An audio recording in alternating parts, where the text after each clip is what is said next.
بسم الله الرحمن الرحيم وإذ تأذن ربكم لئن شكرتم لأزيدنكم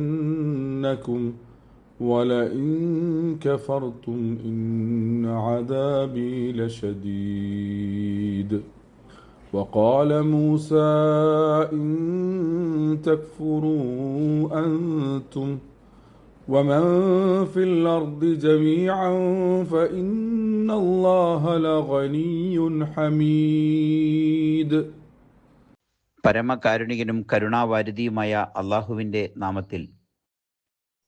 നിങ്ങളുടെ നാഥൻ ഇങ്ങനെ വിളംബരം ചെയ്ത സന്ദർഭം: നിങ്ങൾ നന്ദി കാണിക്കുകയാണെങ്കിൽ ഞാൻ നിങ്ങൾക്ക് അനുഗ്രഹങ്ങൾ ധാരാളമായി നൽകും. അഥവാ നന്ദികേട് കാണിക്കുകയാണെങ്കിൽ എൻ്റെ ശിക്ഷ കടുത്തതായിരിക്കുകയും ചെയ്യും.